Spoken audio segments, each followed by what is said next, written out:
Hello, hello. So good to be here in the final of the Chortle Student Competition, especially because my grandmother, my best friend, was such a huge fan of comedy.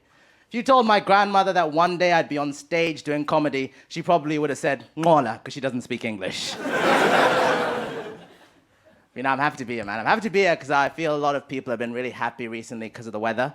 Like, who here loves the summer? Yeah! Fuck the summer. I fucking hate the summer because I sweat a lot, right? I sweat so much, whenever I'm at a hotel, other guests just assume I know where the pool is. It's true, it's true. But I only used to be a chubby kid. Well, we've got a bunch of Olympian 5-year-olds in the room. All right, fine. I wasn't a chubby kid either. I was a fat kid. I was a fat kid with a capital fat. Like, my friends used to call me the Malteser because I was round, brown, and easy to break. Don't feel bad for me, it's my own fault. The only break I took from chocolate was when I had a Kit Kat. Thank you, it's a very smart joke. You know, I'm hard on myself, man. I've lost a bit of weight. And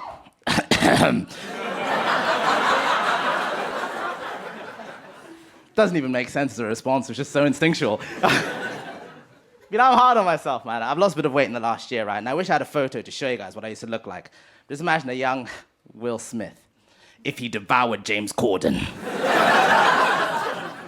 That was me, but I don't know what took me so long to lose weight, man. I think a big reason for it was one day I looked around me and I realized all my friends were these chiseled Greek gods. And I remember my mum saw a photo of all of us on a night out. My very African mother said this. "Sonny, in this photo, you look like a hippo among giraffes." Now, she said that with love. But my mum essentially insulted me with what sounds like a proverb from The Lion King. I love my mum, though. She's a real kind, compassionate person. She feels sorry for everyone. But you're telling me about this TV show she's been watching, right? And she was like, "These poor people, they're so desperate. The women are so skinny and they have no clothes to wear." I thought my mum was watching a sad documentary, but turns out she's just really gone into Love Island. She's a really big fan, man, a really big fan. But I love my mum, I love her. She's 60 and she's losing her eyesight, but bless her, for a 60-year-old woman, she doesn't give a fuck. And I remember this one time she took us to this really nice restaurant. It was so nice of her until it came to the point to pay. Because the waiter brings over the card machine and she goes, "What does this say?" And then begins the most uncomfortable moment of my life. Because the waiter takes the card machine from her and goes, "It says, would you like to add a tip?"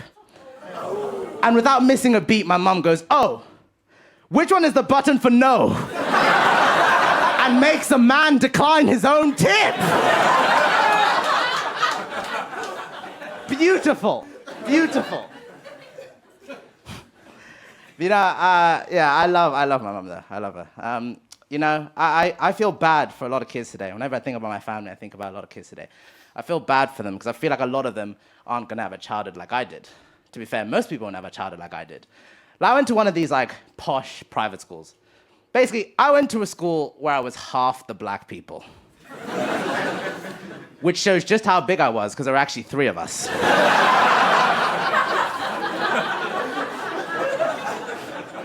I went to a school where I was half the black people. But I think the school that I went to basically explains why I am the way that I am. It's why I look like this, but I sound like this.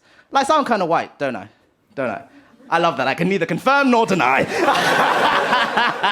It's true, it's true. Like, whenever I sing a rap song, I feel like I should cancel myself. But I don't know why people say I act white, though, because I mean, I'm as black as anyone. I mean, I've eaten more quail than I'd like to admit. Because it's a delicious animal. But I remember when my school first started to really open mind and inclusive of other people's cultures, right? It was in a maths lesson. My maths teacher was going around saying hello to everyone. He was like, "Good morning, Will. Good morning, Harry. Ricky. Wagwan." But it wasn't that bad, because towards the end, people started being really careful about what they said. And I abused that to fuck.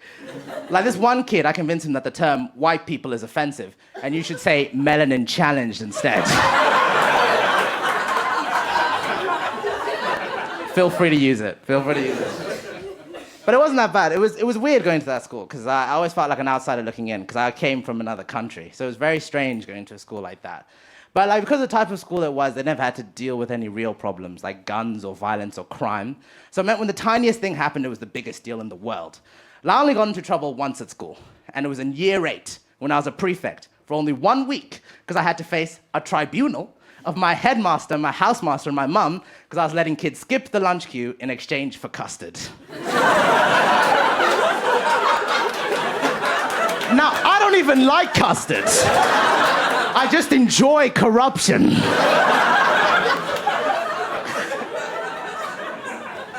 It was a fun time, man, a fun time. But, now I'm a student and things are good. I love being a student now, because being a student now gives you a rare opportunity to study a new species in its natural habitat, the rich student. Oh.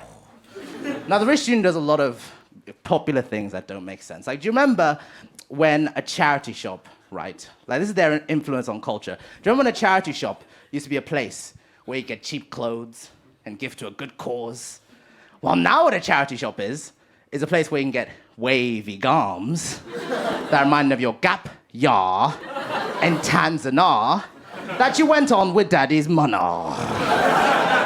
Like, even this top, most people think I got this from like an African tribal leader, but I got this from a charity shop in London. This isn't even my culture. This is Nigerian and I'm Zimbabwean, but I thought it looked better on me than an unironic Taylor Swift fan. Thank you. For those on the radio, I look incredible right now. Excuse the jorts, I think.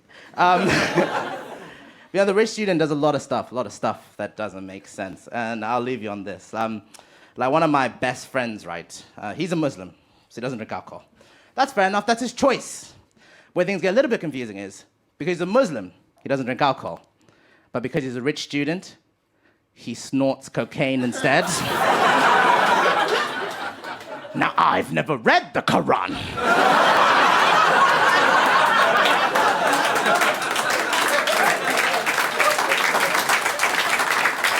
So I can only speculate what it says about powdered amphetamine.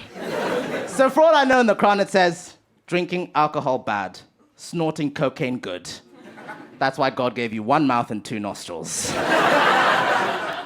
you know the worst thing about that is? The worst thing about that is he once told me that during Ramadan, he was having lines of coke to help suppress his appetite. And I'll give you a peer into my fucked up psyche. When he told me that, all I could think was this. Fuck! If only I discovered cocaine when I was 10 years old. Maybe then I would have been called a Malteser. You guys have been great. Thanks so much. I'm Riki Msindo. Have a good night.